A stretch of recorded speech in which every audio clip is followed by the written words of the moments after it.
to our guests. We'll have you introduced when we have you as a part of the agenda. We're going to kick this off, first of all, just calling the meeting to order. And looking at the agenda today, the primary thing we wanted to do was to give everybody an ability to be able to see some of the things that have really been happening with the employability skills. It seems like every time we go to a conference, coming out of the Talent Summit and so forth, there's just an energy that's been occurring that I'm not sure that everybody is aware of. And so what we wanted to do is to bring that to everybody's attention and just show further ways in which we're advancing the actions of employability skills into the state of Oregon. So we'll spend some time on that. Many of you have been aware that there was a career pathways exploration grant. We're going to talk about that process just very quickly and go through that process. It was submitted, by the way, on time. And so not to rain on anybody's parade, but we'll get to that in a couple minutes. So Aaliyah, quorum check, anything? Do we have a quorum? We do not currently have a quorum. We are missing 2 folks. Okay. All right. Well, let's go ahead and we'll kind of get into the process. Any public comments? Nope. Okay. All right. So Tom, you and I haven't spoken actually in a little while as co-chairs and so forth, but did you have anything you wanted to add to the meeting prior to us getting going? No, Charlie. I was not at the last meeting, unfortunately, so this is going to be an update for me as well. So I'm just all ears. Great, great. Good to have you in. Nice to see you. So the Career Pathways Exploration Grant. So if for any of you that are aware, this was a grant that actually Sherry notified me about as a potential possibility for us to explore, and ended up being a multi-agency HEC, ODE, as well as what I'll call the OWP, and multiple parties coming together to present an opportunity. It could potentially be a very large impact as far as the activities that were outlined in the grant. Sherry, let me defer, if I can, to you to just kind of maybe talk about the primary large elements that were covered in the grant. And then I'm going to take a look at our list while you're going through that to see if there's anybody else that I want to pop in on that. So can you just kind of give us an idea of the major elements? Yeah, so I wasn't prepared for that. Number one. Number I know, two, that's sorry. I actually don't know all the other elements that went into the grant. We were all riding fast and furious. All, as far as I know, everyone riding on it was up pretty late, sometimes till midnight, working on things, trying to get it done. And so honestly, I just put my part in with my team and our ODE team, and then I didn't even get a chance to review the final grant. So I don't know. Maggie might be able to speak to that, or Georgia perhaps, but yeah, that's what I was going to go. Very good job. Okay, that's what I was going to go to next. And so Maggie or Georgia, either of you, can you kind of outline just a couple of the major elements of the grant? I see Maggie coming online. I was going to punt to Georgia because I know she was part of the writing group of the grant, so she would have more details to share. But all the elements that we wanted to have in there definitely went in. It's around Oregon employability skills and how we can have some work related to how we can work across different platforms as far as, industry trades that was highlighted. And we also did a really good job of putting in 6th through 8th grade, like really kind of going to that group and starting to start the education process around industries and trades in the grant as well. But Georgia, I'm going to punt to you. I'm waiting to see if Georgia's microphone comes online here. There she is. There you are. This grant was such a collaboration of different agencies bringing their projects and ideas to the table. And we had such a short period of time. I would say that none of us really know the whole scope of this unless you talk to Jenny Newby or Julia Fontani. So it hit all the absolute priorities. The workforce boards are included in some of the dissemination of the information and training. There's a train the trainer element as well. They asked for $6.3 million over 3 years. And there's a talent marketplace that would be an addition to what is happening at ED with their data management system and integration, so that we can expand beyond what the project already is into connecting K-12 and the workforce system as well. So this would be badging, LERs, all of the wish list items that we've wanted to in the past. The other really big thing that came out of this grant is it was forcing workforce and education to talk and work together. So there was a lot of conversations about what does your acronym mean and what do we do and how do we implement this and merging those together. And I think it was representative of how the Department of Labor and Department of Education are in the middle of this kind of merger from the feds, and that is showing up here in these types of work. Thank you, Georgia. I appreciate that. Yeah, and to all of the people, and there's no way for me to actually identify all of them, to all the people that had your hands on this and the late nights and so forth. Thank you. So Todd. Susan gets a shout out for that. And absolutely. And a lot of work. Yeah. So thank you, and we'll keep our fingers crossed. Todd, did you have anything you wanted to add into that? I tried to tap into you for trying to understand how that was navigating and so forth. So yeah, I mean, ditto to what you said. Thanks, Sherry. Thank you so much, Georgia, Susan. Thank you, Maggie. And I think sort of what I heard behind the grapevine is that Jenny Newby deserves a huge thank you. Rumor had it that she worked over the weekend quite a bit to get it across the finish line. So fingers crossed, I sure hope we get the grant for Oregon. So thanks again, all the you who worked so hard to get the work done. Yeah, and I want to reiterate what Georgia said. We really tried to take a lens of putting workforce and education together within this conversation, and I think that's a continuing collaboration. And we're going to hear a little bit about that from our guests actually in just a moment. So I just, again, a huge thanks, Susan, others, Maggie, Sherry, Georgia, and lots of people that actually touched this process. And if I'm not naming you, I apologize, but it was an amazing effort, and I think a great collaboration. So we'll see what happens. So keep your fingers crossed. All right. Anything else anybody wanted to add on to that conversation? All right, hearing nothing. So I'm going to kind of turn it over to, I spoke with Sherry, and we've had some really amazing conversations. Todd and I had a great conversation with John Stapleton and the Lane Group, and it really is kind of fostered off of the conversations from the Talent Summit, people showing interest in employability skills.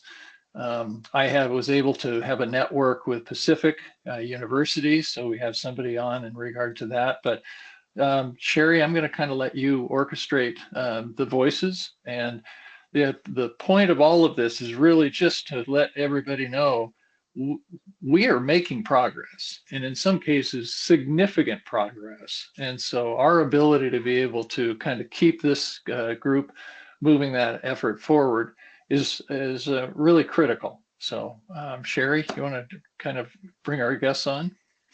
Yeah, so I think we had John and Hannah first, so maybe they want to speak to OES, that'd be great. Yeah. Sure, we've got a slide deck here to share. There we go. That's that. Yeah, Are we advancing that or is someone I else think advancing it? Charlie's got that. Charlie, if it's easier, I can screen share as well, so we don't have to let you know when to share this or move the slide forward.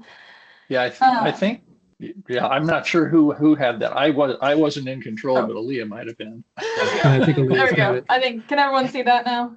Yes. All right. Okay. So You want to do yeah, an introduction? yeah, really quick. So there's three things we want to talk about. Top line is this is a decade of agency alignments, partnerships, significant work. It's going to be a little breathless getting through this in 15 minutes. So we're going to highlight three interlocking program areas that we are finding are being kind of the most effective parts of this work with regard to the focus on the employability skills. And so those are our newly renovated regional advisory committees. For CTE. For CTE, sorry. If we use acronyms that are not familiar, please shout out. We're going to be jumping along fast here. Our STEP program, which is primarily focused on special ed students in CTE, and one of our exemplary programs, which is called Team Oregon Build. That's our construction program. So, who are we? There we go. Yeah, I think I know most of the folks on this call, but for those who aren't aware of Pivot and what we're doing, my name is Hannah and this is John, and we work for an architecture firm in Eugene, but have been highly connected to the workforce and education systems for years, and we can get into later why Pivot is doing this work, but we have kind of been a partner between workforce and education to help facilitate many of these initiatives, serving mostly in kind of program and project management and development for these initiatives. So feel free, I'm happy to have a cup of coffee with anyone who has more questions about how that all works. But we recently have taken over supporting and facilitating the regional advisory committees for the CTE programs in Lane County. We have chosen to do this on a regional scale instead of program specific. So these committees are supposed to kind of advise on the CTE programs. So there's 10 different pathways that we focused on, and across the board, we asked them what their aspirations were for youth in these programs. And I will say this employability skills piece was the #1 topic that came out of this regional advisory committee work from both the teachers. Hey, we need to teach our students these, and we need support. We need more support in teaching our students these skills. This is the gap. And then from our industry and community partners, we would like to see, you know, more of these skills. This is what we're looking for youth. It was a lot of, you know, we're less of the technical skills and more we just want them to have these kind of employability skills framework. And so bunch of other things, but overall, yeah, alignment with the regional advisory committees. And so our goal now is to figure out what does that look like in terms of following through. And we've heard these aspirations from the regional advisory committees. They want these. Yep, this is just a show of all of the programs in Lane County. And this isn't necessarily something that only needs to work in Lane County. It's just kind of where we've been operating. But we're able to, as we think about designing projects, we came into the regional advisory committee process thinking about, okay, we want work-based learning projects for these programs to work on, similar to the Team Oregon Build model that we can share about and get into, but and ended up coming out of it with, okay, wait, they want projects, but they really need this Oregon employability skills piece. So as we design projects for them to work on through this process, we must embed this Oregon employability skills piece into it, or it's going to have this massive gap and they're going to have these skills, but they're not actually going to be able to translate that into employment.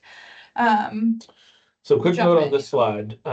So part of the many years of alignment work was to develop trust relationships and agreements with all 16 school districts, 29 high schools, 111 programs. We are now able to deliver content into all of those classrooms at a really quickly. And the reason we wanted to do that is because industry kept telling us that the gap between information they needed to be conveyed to the job seekers and the time education was able to convey that information was too long. We needed a continuous feedback loop that was rapid enough so that as industry would tell us we need these skills, can you institute them?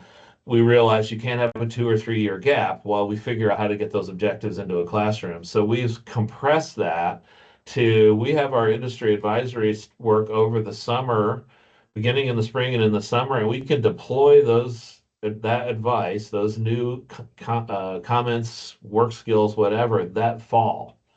So we've shortened it from 3 years to like 6 months, which was crucial because we were just never catching up and everybody felt behind and kind of embattled. And so one of our key areas I want to talk about is how do you get there quickly? And we can share more about that. And then I think most everyone's heard of Team Oregon Build. Hannah, you just want to give us a quick overview? Yeah. Oh, sorry, that's Step. Oh, no, that's the next slide. They're on Yeah. this one. Yeah. Yeah, the Team Oregon Build initiative is a statewide initiative that Pivot has supported with project and program management. And it is really the idea of how do you connect education with community and workforce? How do you tie all of those things together so everyone is working around a common goal and resources are going towards that common goal? So in Team Oregon Build, students are building sheds and shelters that go to community, that solve community need, and that are informed and supported by our industry partners. And so that's the model, and that's why it works, because all of those folks are working together. We kind of, along with this work, are working with the University of Oregon on a project called Supporting Transition to Employment Pathways. It's a 5-year grant around how do you support youth with disabilities in reaching employment after graduation. And the model that won us this grant is the Team Oregon Build Collective Impact Model. If we can give these youth with disabilities a work-based learning experience in high school that looks like work and is connected to the community and to industry partners in the community, then they're, theoretically what we prove is that they have a higher chance of reaching that employment with additional support. So the Oregon employability skills piece is really important in this work. And one of the facets of this grant is being able to create professional development and learning modules for educators.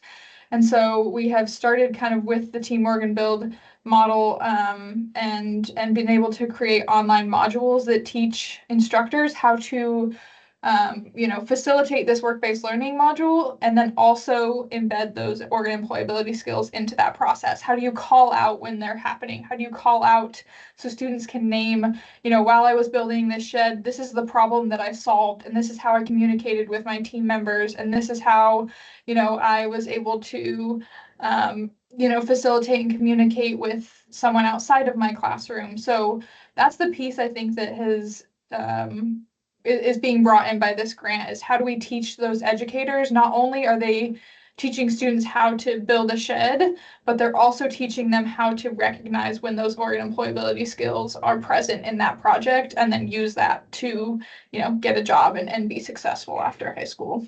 Great. And our focus, I told you this is going to be breathless, is we spend a lot of time with our larger employers talking about how to get youth job seekers across the HR barrier, right? How do you get past the interview? And so the employers seek the employability skills in the interview process primarily. They will ask a bunch of questions like, tell me about a time when. And so we create pause points in our project designs where students can relay that information. They speak to it, they understand how to apply it. This gets you the job. So this is our workforce board realized that support and understanding around youth transitioning to work out of K-12 or K-14 was super unclear. It's a bunch of siloed organizations doing different stuff. The students didn't know it existed. It wasn't working very well. So we created this student-centered model.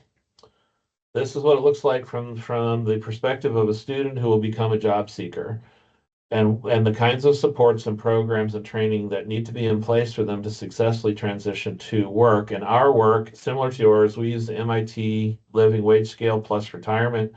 So in our region, that's about $32 an hour. That's the C job. That's your stable job. You never get there right out of high school. So what are those sequence of jobs and experiences you need to have to get to that C-job. There's a whole 20-minute presentation there. So there's been a lot of thought into what is your sequence of employment that gets you to stable living wage. So we did an assessment. We first thought we'd reinvent the entire system in something that looked more like Michigan. Like, let's have a giant CTE center regionally. Total fail. Oregon is just not built that way. We looked again, and it turns out there's nothing wrong with the education system, which I know is not a cool thing to say, but it's true. When it comes to CTE, the infrastructure is by and large is present. The classrooms are adequate. The teachers are trained. They can deliver objectives. Problem is, there's nothing in there to do a thing called a work-based learning experience, because all of our employers want the students to work on a thing that looks like work, a project. There's no budget for that. So there's a readiness gap. You can't get to job seeker readiness in the current funding structure. So instead of reinventing, we're trying to build on the system we have. By the way, everybody in that system, when you fill that gap, is so much more satisfied with the work they're doing, and the students are a lot more engaged. So we went really quickly to some partners of ours, primarily the College of Education at Stanford and a national collective impact provider called the Harwood Institute that we found through Kellogg. We convened them with our regional team, and we said, this is our problem. We're having a hard time getting people engaged. Industry doesn't want to show up. The students don't feel that their CTE programs are necessarily meaningful and relevant, and the teachers aren't sure what they're supposed to be teaching. Like, we had a series of problems. Together, we came up with this thing called the collective impact education model. Again, that's a whole nother 20-minute piece. Just know a lot of thought was put into this. It engages the students. They feel the work is meaningful. It engages with the practitioners, because in this model, the teachers focus on teaching, not fundraising or making phone calls to industry or all the things that they have to do on the prep time they don't have. And the industry engages around their areas of expertise, because the project looks like their work. So I'll leave this for you to read later. This is a little bit more on what each party does. Essentially, you need the three community, CBO and education and industry folks. They need to be supported by agency. This is a regional model. It's not something a single school can do readily, or even a district. It has to be a regional. Just works a lot better that way for a lot of reasons, and we can fill in those blanks later. So this is the model. Because all the things that Hannah said, we start here. And that doesn't just because we think you guys are great. We do think you're great. But this is everybody is telling us. When we go ask, because we start this with listening, that's the collective impact model mode. You first listen for and draw forth the community wisdom. Everyone said technical skills are important. You need to have them, but if the employability skills aren't first, the technical skills are of no use. You can't get past the HR barrier. You can't get the first job. Nothing happens. And also, many businesses, ours included, we will train internally. We'll send people for certificates that matter to us. But if they're not coachable and ready to work, we don't know what to do. Also, last side note, educators are really good at this. Much better than trying to learn an esoteric technical skill like how to run a complicated piece of equipment for a manufacturing program. This is stuff that our practitioners, the professional teachers, are really good at delivering, much better than we do in industry. So it's a well-divided set of tasks. Okay, here is one really quick example. This was the first program we worked on, was Construction Pathway. Construction Pathway had the most open jobs at the best wages for youth coming out of high school, and we had a great relationship with our community college, so we picked that one first. We built out the model. That became Team Oregon Build. It was started as Constructing a Brighter Future. Team Oregon Build is also more than that. Carla is part of Team Oregon Build. She has a whole cool manufacturing piece there. But our little slice is the Construction Pathway. And so this is an example. Now, the reason we got this slide is we couldn't get people to show up in the old model. We're just constantly on the phone. Industry, please come to a thing and tell us some stuff. And no one was engaging or staying engaged. As soon as we started this work, partners appeared. They came with resources, they came with passion, they were interested, they wanted to do the thing we were working on, both the civics project and the workforce project. It completely transformed the amount of effort we were putting into participation, especially with industry. Our industry connections were just a constant battle. I don't know if that's happened with you folks. So trying to get industry into the education model was a struggle. They didn't know how to fit in. They would wind up in front of a class of students going like, I don't know what I'm doing here. So when you start working on projects, they're in their area of expertise and also an area of passion around the civics piece. So this work we're doing to rehouse fire survivors and unhoused folks in our community, that gets people interested because they care about it. They want that to move forward. So completely different. Real quick overview, we can go from middle school to community college in the project design. On the right side, you can see some accessories. You could easily do in an 8th grade makerspace or shop class. There's the introductory level sheds piece. Then we have a little transitional housing unit dwelling that has more trades. There's 7 or 8 trades in there, depending on how you divide them up. So high flying K-12 programs and community college programs, build those. They're all on the same through line. They all serve the same civic project, but they're accessory pieces of this. And there's more. Once you get this going, other disciplines and trade sectors start engaging in that same work. And now you have multidisciplinary cross-cutting like business programs, media arts programs, getting engaged in the same regional project. Okay, where are we at with TOB right now, Hannah? Yeah, this honestly it changes every day, but there are almost 90 schools. This summer we're going to increase that to over 90 schools engaged across counties across Oregon. With our student number, that was actually not even including this year's students. We have not yet added this year's students. So our impact, over 500 sheds and shelters have gone out into communities through Team Oregon Build since 2024. And that number is limited by our funding. That would be much higher if we could supply a build unit to every school who wanted to build one. But I think that the piece here to highlight is all of the things that came together to make Team Oregon Build happen. All of the work of all of the agencies, of all the people here, really made it what it is. It could not be done by one organization, one company, one school by themselves. It really is collectively all of us working together.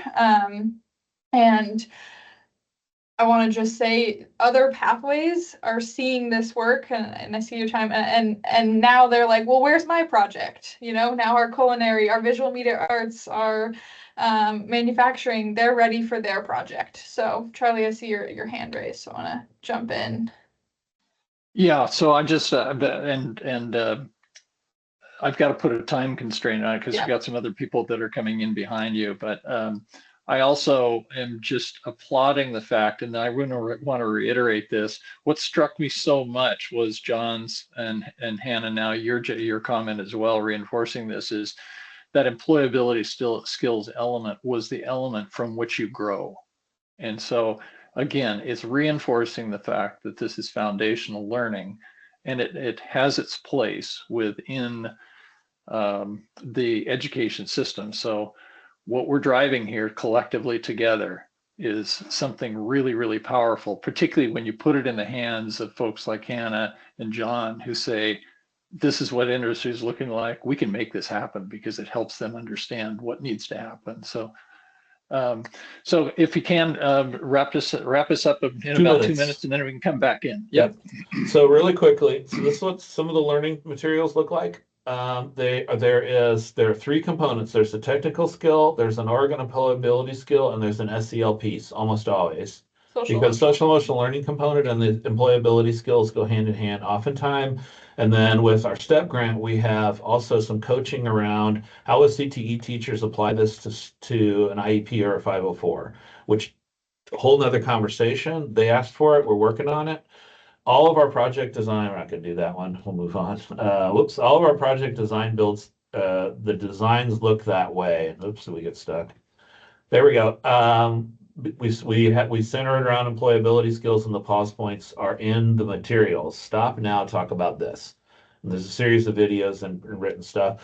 Really quickly, you can read this slide later. This is one of our really great high-flying teachers. They're so excited. This is him telling the governor about it. They've done some incredible work at Amity. That's an exemplar. We have a bunch of other schools like this. Let's keep rocking. I want to at least talk about. We can go past this one. Okay, here's how this gets big quick. So we started working with Everyone Village, rehousing homeless folks in our community. They have received federal funding to build out an entire village of permanent housing. Sorry, Anna. That's 100 units housing 150 people. Side note, Team Oregon Build students have housed 70 humans on this site already. We're gonna be like third biggest housing developer in Lane County for affordable housing, which is just a byproduct of our educational process. This is really an educational project.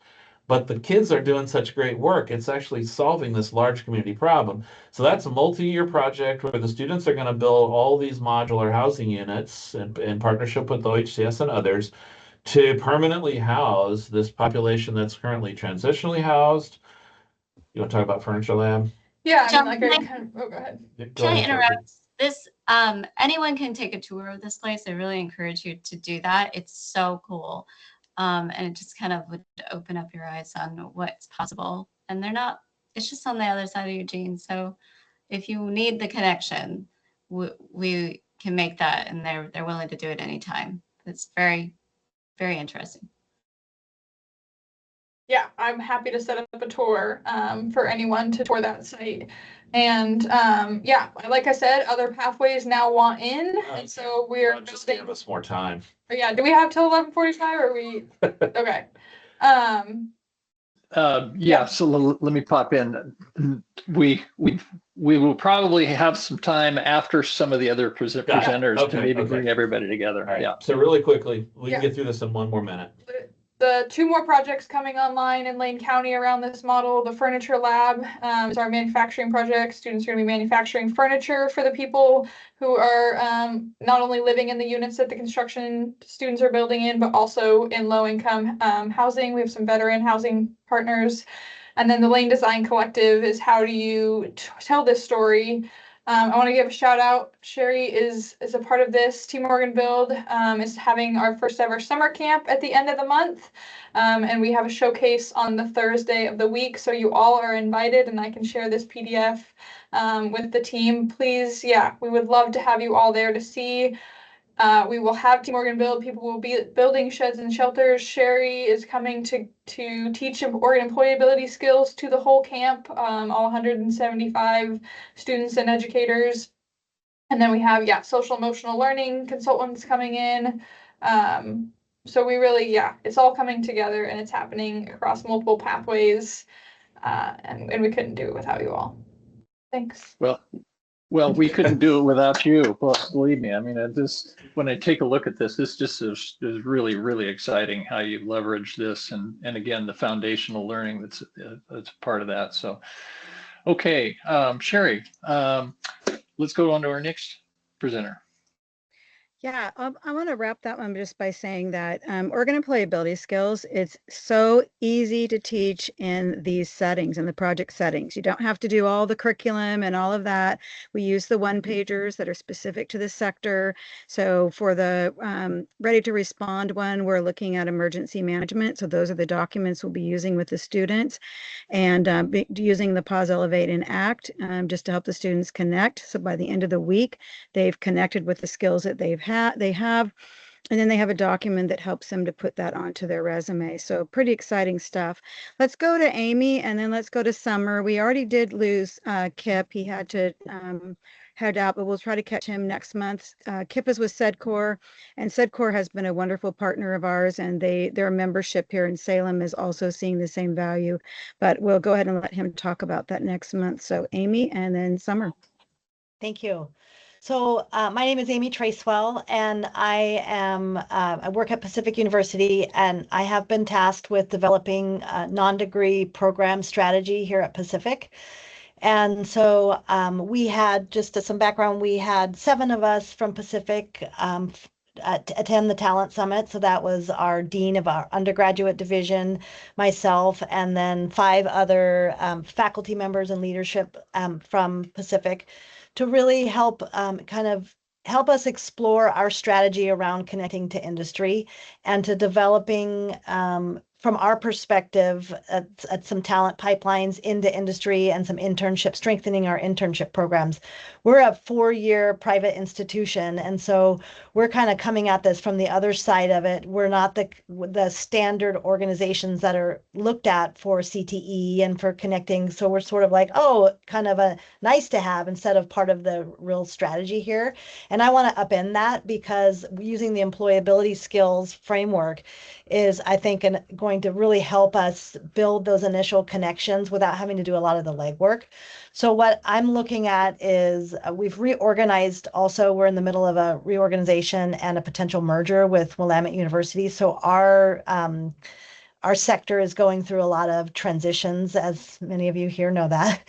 And so as part of that reorganization, we've redesigned our career and advising center to be called our Boxer Opportunity Hub.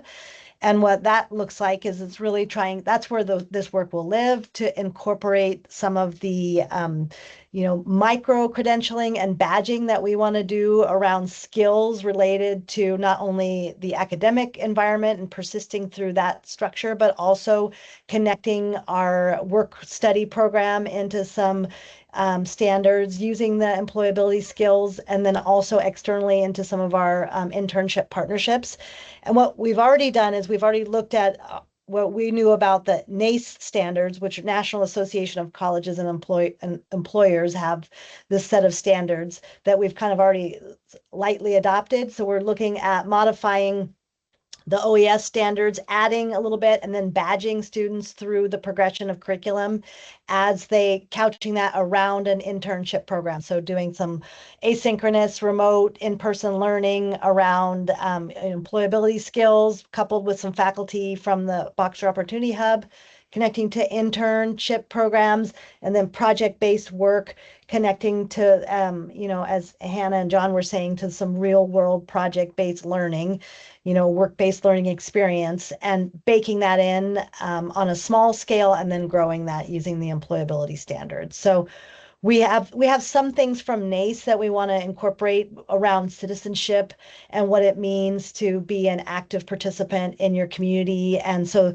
there's a few different sort of pieces that we're going to bring in from there, but I've been told from my manager, who's leader of the Opportunity Hub, to bring to this group that we are very interested in badging some of this internally, working to build it into our pipeline for our students as they progress through the educational environment, and then making sure we do a better job of connecting them specifically to employers and also preparing them adequately so that we are ensuring that they're going to be good workers. And the employability skills is a ready-to-use, out-of-the-box strategy that will help us do that without having to do all the legwork. So I'm really glad to have kind of stumbled upon it through my work and through some of the connections through Charlie and through Sherry's work already. So we're in the early stages, and I'm honored to be helping move this work forward. So that was a lot. Sorry. That was perfect, actually. And I will say that one of the better things that I like about this volunteer effort of mine is just the quality of people that it's connected me with. And that includes Amy and your energy and enthusiasm. And if you start coupling that with people like Hannah and John, magic's going to happen. Yes, So I was excited about that opportunity. Thank you, Charlie. Yeah. Yeah. So again, I think that that's one of the goals of this particular session, is really to just let people know of the magical things that are indeed happening out there. Sherry, I might add that even though Kip is not here, I know you're working with, you might just, for anybody that may not be aware of what SEDCOR is and so forth, is kind of what are some of the things you're talking about? Yeah, I could just fill in a couple of things. One of the things is that SEDCOR got really interested in this work because they saw the advances that were happening through Team Organ Build and iBuild. So again, the synergy is happening and beginning to bring people together. And so the SEDCOR Construction Alliance that meets monthly, we have some of the same people that are doing a lot of this work that come into those meetings. And so then their membership started hearing what was going on. And so it's a little catching fire, I guess, is what I'd say. So let's go to Summer. Do we get her in there? Thanks, Sherry. And Amy, I love what you said about feeling like your university was kind of as an outlier.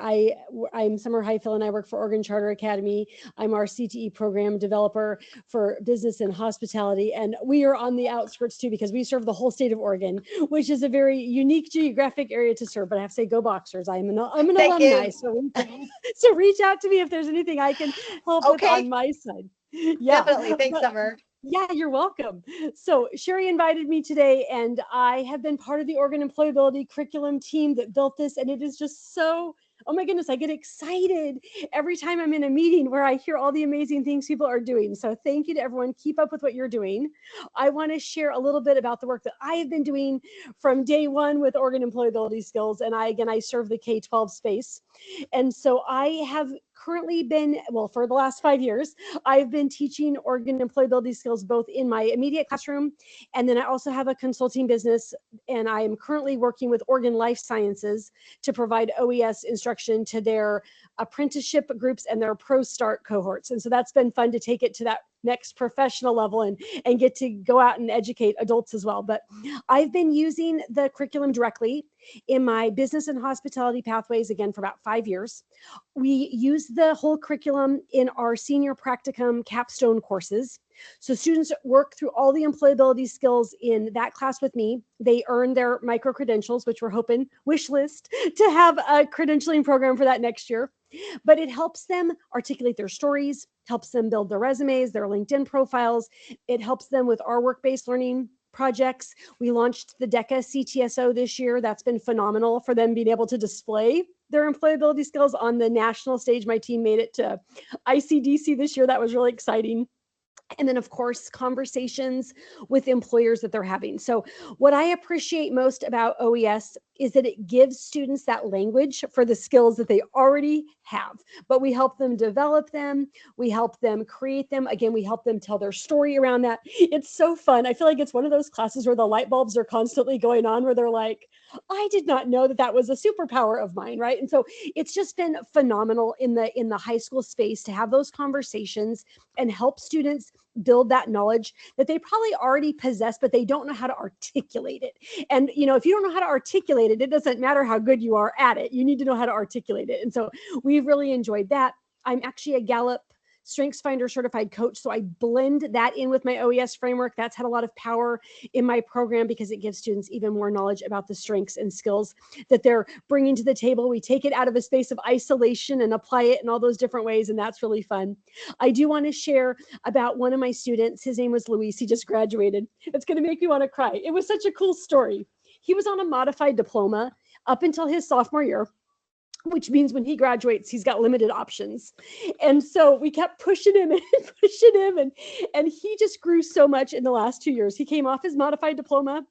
He graduated and walked that stage on Saturday with a full-fledged Oregon diploma. It was so exciting. We were so incredibly proud of him. He was on our DECA team that went to nationals. I mean, just to watch a student who thought he needed to be on this modified diploma. He was a language learner, English language learner, struggled so hard, but he made the decision that he was going to come off of that and he was going to do it. And he did. And one of the things that he shared with me was, one significant lesson I learned is that even when situations seem bad at first, you can still turn them into something positive.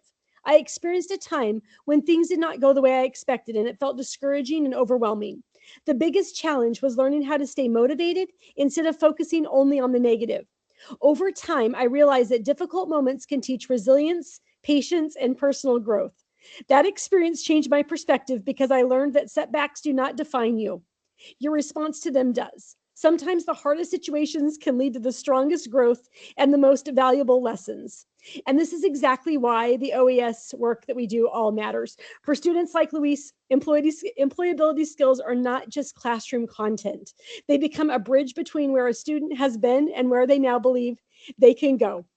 Luis has now decided that he wants to be a financial advisor, and he plans to go to the Wharton School of Business. And I am being his biggest champion on that route that he's taking. So it's been so awesome to be able to bring OES into our schools. I feel like, and with the consulting work I've been able to do, every day I see students' trajectories change. I see professional working adults get confidence that maybe they haven't had. They've been able to learn how to tell their stories.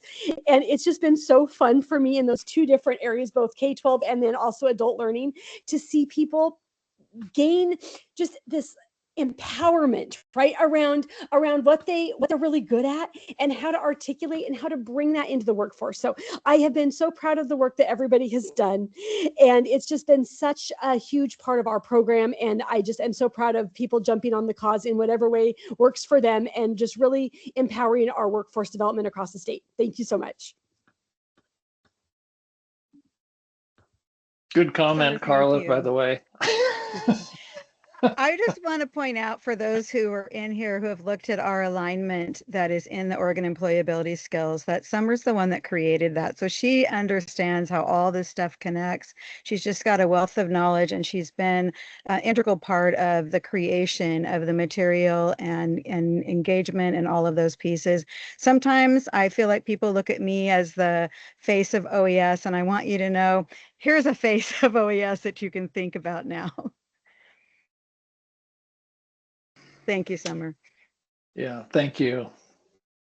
Boy, and this is the power of this conversation. And my hope is that as we continue to struggle to try to incorporate business and industry into it, Carly, you're right. We need to have people like Summer telling the story, but we also need venues of industry and connectivity with industry so that we can actually assist them.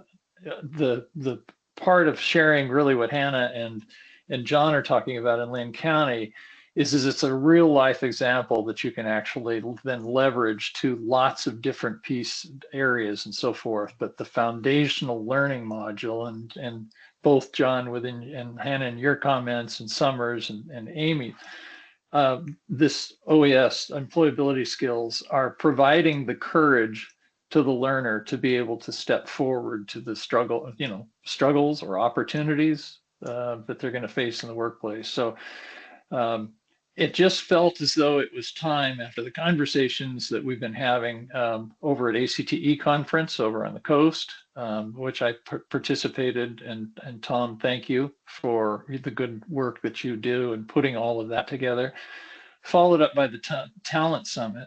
And people would come out and talk to us at the table, and it was just like this buzz that would happen around us. And so our work is meaningful and it's making a difference. And so I want to open it up at this point. We were hoping to, if you'll remember our last meeting, we were hoping to actually then kind of parse out our efforts into some kind of subgroups and subcategories and so forth. Venkat, Sarla, and other folks on the STEM lift side were not able to make the meeting today. So we'll hopefully get an update from them next time.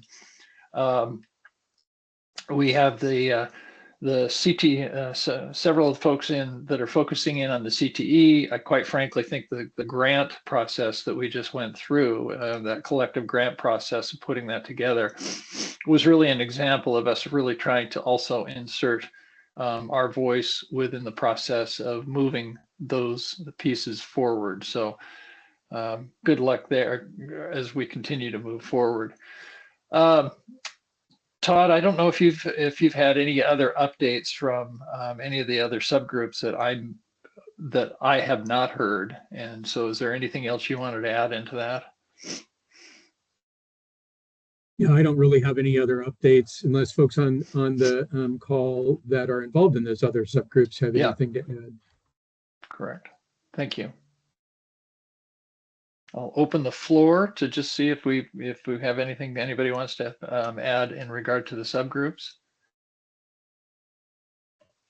And as promised, we have some extra time. And so, Carla has something to share. great. This isn't a final thing, but some of the conversations around STEM Lift. So Stephanie and me and Sarala, Sherry also met, and Stephanie and me have had additional conversations. We're meeting again as a group with Sarala. I think not until next week, but we're looking at how can we lean into the STEM Hub work that is already underway that aligns with what you're looking for here. And there might be a couple of components that that we'd like to bring to the table. We're looking at possibly hiring with the STEM Hub network consultant to help with preparing a report that would show the data that shows that what we're doing is working. Number one. Number two, to pair it with some additional storytelling. We did some statewide and regional video series last year, just getting the word out about who we are as STEM Hubs, and we're looking at the possibility of adding a second layer of that, now featuring students, young people who are now either in college or at work, who can point back to, when I was in elementary school, I did this, and then in middle school, I did this, and then in high school, I did this.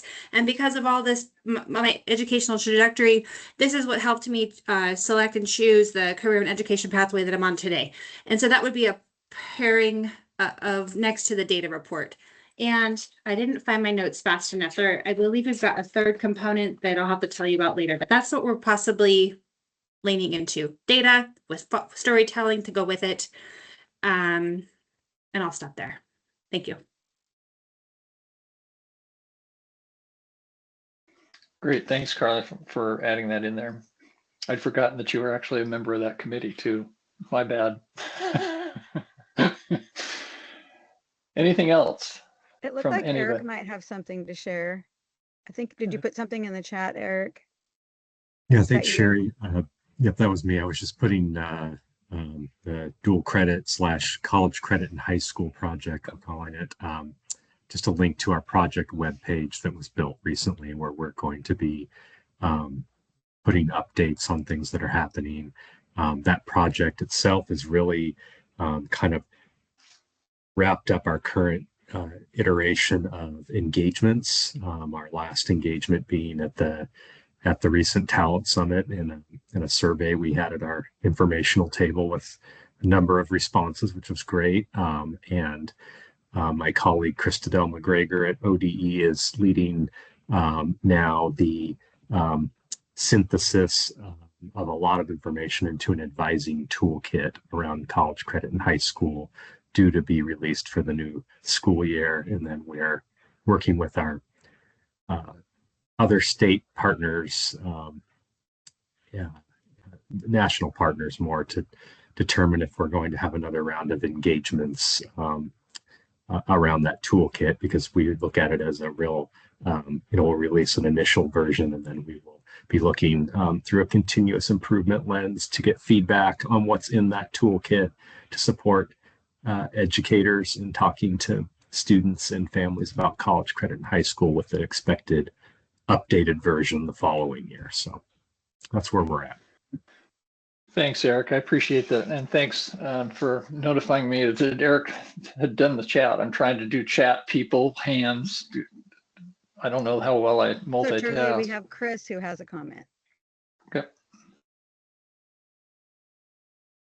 Thanks. And thanks to Phil with Legacy Success for inviting me to this. I wanted to chime in after listening and piggyback kind of on what Carla was talking about. As a business owner here in the Multnomah County area, one of the issues or challenges that I run into as a business owner is finding talented folks who have the skill set from these partners that I think maybe the assumption is wrong, but when you guys are talking about partners, I'd be more interested in who those partners and what unions you guys are referring to, because I've recently left the union because the skill set of what I was paying for people coming out of those unions didn't match their skill set level of work in the field. So one, I would like to connect or get further information on, who these partners are you guys are working with and where this talent pool is coming from.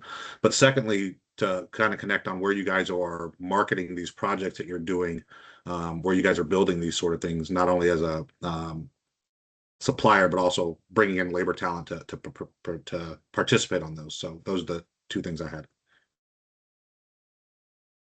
Yeah, I appreciate the comments, Chris, and that's actually one of the reasons why I engaged in workforce and workforce development so many years ago, because I looked at the pipeline that was in front of me and I didn't see the alignment of programs. And so it was kind of one of those, if you don't step forward and try to connect and interconnect, you're going to miss your opportunity to grab that talent as it's passing by you. So there are a ton of resources, both through the workforce regions and so forth, that could connect to community-based organizations that are out there and providing this training. But perhaps connections with somebody like John, who really has represented something that they have grown organically, but they now have a model that is leverageable within the community, and maybe Multnomah County needs that kind of a program. So one of the issues we've had in regard to the employability skills is the fact that it is hard to get industry at the table and to commit. And I was brought to huge understanding, greater understanding through the conversation that Todd and John and Ashley had in regard to what was happening down in Lane County. And so it is an example of an exemplary program that is easily replicated. It just takes that engagement with the community. And John, as you so aptly said, when business and industry can see the project, that makes it real for them to be able to say, well, sure, I can help out on that. And it makes it tangible. So let's continue to play on those things, because I think the difficulty we have at this point is really pulling industry to the table. And so if we're going to create currency meaning demand and supply with these particular skill sets, we've got to get both sides of that equation. It appears as though education is certainly doing as much as we can see within communities and so forth. But when I see things like John and Hannah, what you're doing is really allowing yourself a structure that can get things done and perhaps can change quicker within the community. It's going to make a difference in that education process. So way to go. Chris, Any other? I just want to make sure we have Chris's email. So if he could put it in the chat. Yeah, that'd be perfect. Make sure everybody can connect. I have no idea why my computer is doing this, but I can't even type into the chat. I can't respond. So I feel inept here. Anybody have anything else that they would like to add? We're about done. We're at 11:59. To our guests, thank you. Inspiring. We need your stories. That's the other part of this equation, so that we can post those up onto our OES website, so that we can then, as we're directing business and industry, we can plant and they can see the testimonials of what's happening in the community. I mean, I think business leaders should see the passion and the commitment that Summer just shared with us. Same thing, John, with how you presented information to Todd and I. I mean, Todd and I both, we connected after we had talked to you and Ashley, and it just elevates you. So please connect with us, meaning Sherry, myself, Tom, Goodhue, and let us know where these stories reside. And if you've collected them, let's try to figure out a way that we can share them out. And Carla, I know you've got some stories from the Southern Oregon team that just is, and since that's where I was born and raised, I kind of got a place in my heart. Bring it forward. Anything else, Todd? You want to have anything else for us? I've got nothing. Looks like we're at time. Thank you, everyone who shared today. It's really great information. We appreciate all the good work that you're doing, and enjoy the rest of your day. Great. All right. Enjoy it, folks. We'll talk soon. Bye-bye.